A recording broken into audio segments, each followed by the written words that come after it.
As Mary Jo just mentioned, I ran for president. I served 12 years in the United States Senate, and two terms in the House for 4 years in Congress. Ran for president in 2012. It's been a busy and memorable week for me because back in 2012 I won the Iowa caucuses. And so my name has been mentioned a lot as someone who pulled off that feat. I always remind people that on the night of the Iowa caucus, I was announced the loser of the Iowa caucus. And it wasn't until 2 weeks later, thanks to the establishment and Mitt Romney and all of the liberals in our party who delayed the certification of that result, that I wasn't named the winner until after 2 other primaries had passed. So the establishment didn't just go after Donald Trump. Just let me. People always say, why do we have the Iowa caucuses? They never pick the winner. What they have done in 2008 with Mike Huckabee, in 2012 with me, in 2016 with Ted Cruz, is they put up the most conservative electable person as the opponent to the establishment candidate, whether it was John McCain or Mitt Romney or Jeb Bush or whoever else it was. And so they serve a very, very important role. And so, like I said, it's been a big week for me. And one of the things, I've been doing a lot of television, a lot of radio, a lot of interviews, things like that. And one of the things people always say to me is, what are you doing now? And I said, well, I'm working on as a senior advisor to the Convention of States. And a lot of reporters say, what's that? And I said, well, you're going to be hearing about us. And I would tell them a little bit about it. And they say, why are you doing that? And I said, well, I was in the House, I was in the Senate, I was in the leadership of the Senate. I was involved with a lot of major pieces of legislation that got passed. I was the primary author of welfare reform, which is one of the big things we did. We actually controlled the Congress and got something done back when we could get something done.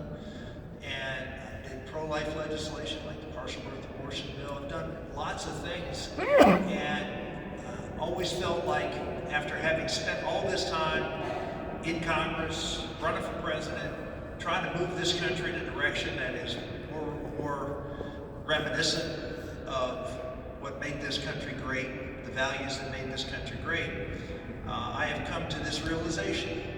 I have failed. That in the time that I have been in office and been involved in politics now for almost over 40 years, our country is much worse off than it was when I started. Now I can say, well, I did my part. I did. I mean, I traveled all over the country. I sacrificed. Karen and I are blessed with 7 children, and we didn't make a lot of money. I was broke when I started in Congress, and I was broke when I left Congress, and just like Joe Biden.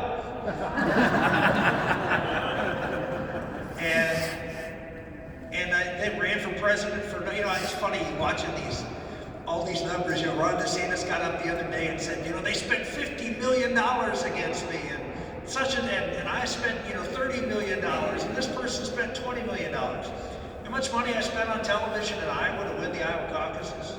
$23,000. Now, you probably didn't know that, but if I was a left-wing lunatic, you'd know my name, and you'd know I was the greatest grassroots candidate in the history of the country. But because I stand for conservative principles and believe in the value and sanctity of human life, and that men are men and women are women, they don't ever talk about me. But the reality is, I've lost. And people say, why are you still doing this? It's because I believe this is our last best hope. See, I believe, and I get involved. I still stay very involved in politics. I'm on Newsmax and commentate there quite a bit. And I get involved, I talk to campaigns, and I work for campaigns, I endorse candidates, I travel around the country, do stuff. But the reality is, I am convinced that Washington cannot fix the problems that Washington has. And people can say, well, if we elect Donald Trump, with all due respect, we elected Donald Trump. And after 4 years of Donald Trump, he did good things. But how did he do them? He did them through executive orders and rulemakings. What happens to executive orders and rulemakings when the next president comes in? I'll tell you what happens. They're gone. Donald Trump, as much as I like what he did, I don't like how he did it. He never was able to get anything passed through the Congress. He never was able to make any fundamental changes. You can make it. You know, as Barack Obama famously said, I have my pen and my, you know, whatever he said, my podium or my phone or whatever. And yeah, you can move the country in the direction you want to, as he dramatically did when he was president, and Trump can move it back, which he did. And then Biden can move it back. And then the next person can move it back. And then what do you have? You have a banana republic is what you have. Nobody can trust that the law is going to stay the same for more than 4 more years. That is not how a stable democracy thrives. That's not how the rule of law is maintained. And the reason that happens is because the Congress is broken. People talk about all the money coming to Washington. You know, oh, look at all this money we're spending on campaigns and elections. It's, you know, this is criminal. We got to control money. Well, who's going to control the money? Of course, the government will control the money. What's the reason all this money is going into all these races? Anybody have an idea? What's the reason there's so much money being spent? It's because Washington has all the power. You see, if all the power were here in Frankfort dealing with the people of Kentucky, they wouldn't be spending that money in Washington. They'd be spending it here. Right? Or they'd be spending it in your home county where the power is. Money follows power. And so the more money you see, understand that's more power has gone there. And the only way to fix that is to take the power out of Washington. Well, here's the problem. The problem is that the power got to Washington because we let it happen. We let it happen. We actually, in some respects, we made it happen. I always talk about the first death knell of our republic was something that probably many conservatives supported, which was the 17th Amendment, which is allowing the popular election of the United States Senators. Did you know, and I'm a little bit of a Senate historian, served there for a few years, and became a bit of a savant on the Senate. Did you know prior to 1913, when the 17th Amendment passed, that you could not bring up a bill in the United States Senate? You could not bring up a bill unless every senator agreed. What does that mean? That means nothing got done. And the only thing that got done was things that had broad consensus. That's why in 1913, Washington, D.C. was a one-horse backwater town that nobody paid any attention to. And then the Senate, because we the people, through our, the amazing thing is, people say, you know, it's dangerous if the states use the amendment process to amend the Constitution when the Congress has the amendment process, has used it, and has undermined the Constitution in the form of the 17th Amendment, in the form of the 16th Amendment, when they gave us the income tax. Remember, prior to the 16th and 17th Amendment, the largest tax, anybody know what the largest source of revenue was for the federal government up until 1913? Oh, it's gonna hurt hard here in Kentucky. I'll give you a clue. The excise tax on alcohol. And you know something? This is something I always warn my conservative brothers and sisters about this. Be careful about aligning with the left on anything. Be careful about aligning with the left on anything. You know who aligned with the left to get the 16th Amendment passed? Anybody want to take a stab at this one? The temperance movement. The reason the 16th Amendment was ratified in all these conservative states by their legislature is because there was a deal made that we'll give you the 16th Amendment and you give us the 19th Amendment. Prohibition. And the reason they did that is why? Because if they did prohibition, the federal government would be bankrupt. They wouldn't have any money. So the temperance movement made a deal. Okay, we'll pass the income tax if you pass prohibition. They made the deal. And of course, the left is smarter than we are, because they knew they knew prohibition would last. And here we are 100 years later with income taxes at 40%. Ladies and gentlemen, we gotta be as innocent as doves and as wise as serpents. And that's why I'm here, because this movement is so wise. Wise, and I know it's wise because our founders gave it to us, and they were just that. When you hear people say, there's nothing wrong with the Constitution, don't mess with the Constitution, remind them, Article 5 is in the Constitution. It was put there specifically for a time when the federal government would run amok. I was reading the paper this morning. I don't know if you saw this, the latest Congressional Budget Office report. In the first 3 months of the fiscal year in Washington starts October 1st. The first 3 months of this year, the federal deficit was $510 billion. $500 billion in 3 months. $500 billion in 3 months, highest ever. And that's even including COVID. Things are not getting better. We're supposed to be in a recovery. The economy, Bidenomics, is supposed to have worked. Everything's supposed to be better. And we're running deficits like I would say like we're in a world war, but we're running deficits like we're in 2 world wars. We are never, and what are they talking about? They're talking about a supplemental to spend more. I hear my echo here. Are the legislators in Kentucky hearing me?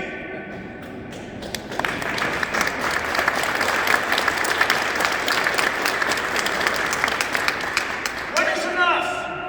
Let me say, well, it's not the time, or I'm afraid something bad will happen.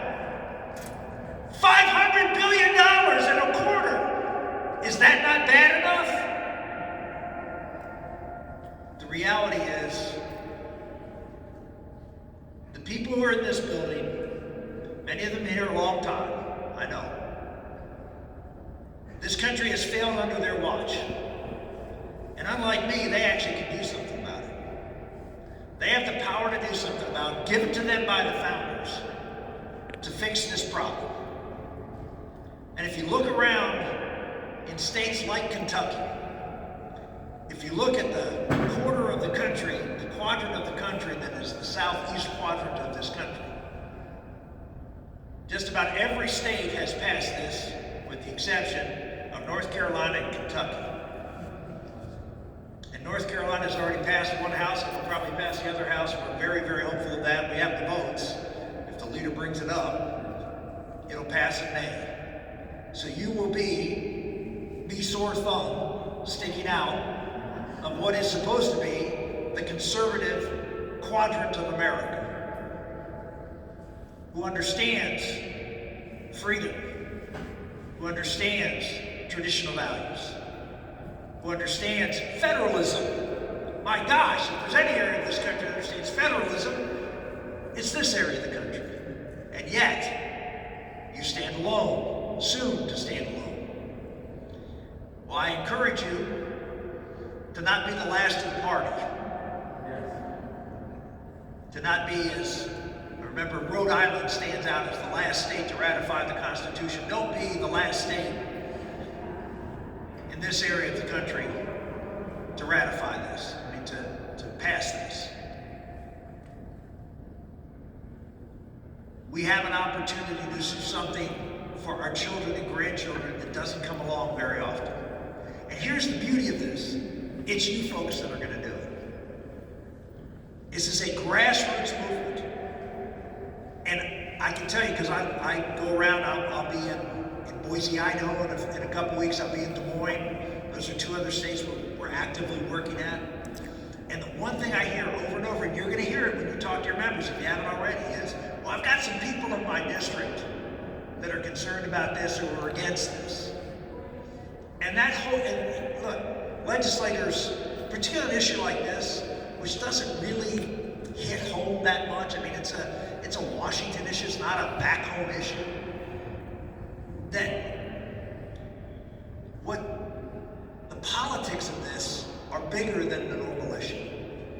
And when I say the politics of this, I mean people who are active in politics being for or against it matters more than most. Right? Because it's not like you go home and your constituency, your road's not fixed, or there's a problem with your school or something. This doesn't affect people directly day to day, which a lot of issues obviously you deal with here in Frankfort do. This is one that's more theoretical. And as a result of that, political pressure means much, much, much more. It's just easier for members to vote yes if they think it's going to benefit politically than politically to do so. Because most members around here want to get reelected. And so that's where you come in. That's where your energy and enthusiasm in growing this grassroots effort here in Kentucky matters immensely. In the states we've had success, we've had huge grassroots operations who put lots of pressure on their legislators and get involved. And that's the last thing I'm going to speak to, and I'm going to turn it over to Mark, or back to Mary Jo, back to Mary Jo. And that is, how do you get engaged? I always say that you need to develop a relationship with your legislator, with your senator and your House member. They have to know who you are, not because you're a COS person. It's because you love this country and you want to be involved in the process to govern this country. And so you need to know who they are. You need to get involved in their campaigns. Particularly if they're favorable, get involved in their campaigns. And if they're not favorable, get involved in their campaigns on the other side. But you have to be someone that when you walk into the room, they'll say, oh, I know you. If they don't know you, and you don't have that relationship, you're not doing your job. You're not doing it. And I say that when I say your job, I know you're all volunteers, but you're all patriots. And you're here because you love the country and you realize this is our last best hope. It's time to engage. You develop those relationships with these legislators, I'm telling you. Not only will you help them do the right thing, but once you've engaged at that level, they will become advocates for us with their colleagues. It just works that way. I know. I always tell this last story I'll tell. When I first got elected to Congress, one of the things I loved to do, and I always felt that I needed to do, was town hall meetings. So I would do multiple town hall meetings when I was a congressman, go around and do town halls for people, ask questions. And every town hall meeting I went to, again, I was new, I'd never been elected to anything. I ran for Congress when I was 32 years old. And I show up at these town hall meetings, and there's always been like 2 or 3 people sitting there. And they would always ask a question about their industry. And it was not an industry that I had any knowledge of. I mean, I'd never really worked at the federal level before. I'd done some work when I was younger at the state level. But every town hall meeting I went to, every single one, no matter what part of the district I went to, there was not them, but it was a group of people who were there asking about this issue. And you know what I had to do? I had to learn about their issue. Because they were just there all the time. And they were asking questions, and first I'd say, well, I don't know. And then if they ask again, it's like, well, what? We asked you before, and you still don't know. You want to get members up to speed? And by the way, it was the credit unions. They're amazingly effective, grassroots. And by the way, they spend very little money in Washington, but they're one of the most powerful groups in Washington, D.C. Why? Because their grassroots people show up. You are the secret weapon for this movement. If this passes in Kentucky, it'll be because of you and the work that you do. I'll be traveling the country, I'll be speaking, I'll be on TV, I'll be on radio, do radio shows for COS. I do, like I said, travel all over. I may be that flashing light, but you are the backbone of this place. And so I thank you for being here. I encourage you when I come back, because I was here last year, it was 2 years ago, last year. And I hope I come back again, and we have 2 or 3 times the size of crowd, and we're here here to celebrate the fact that they're bringing this bill up, and we're going to make this happen.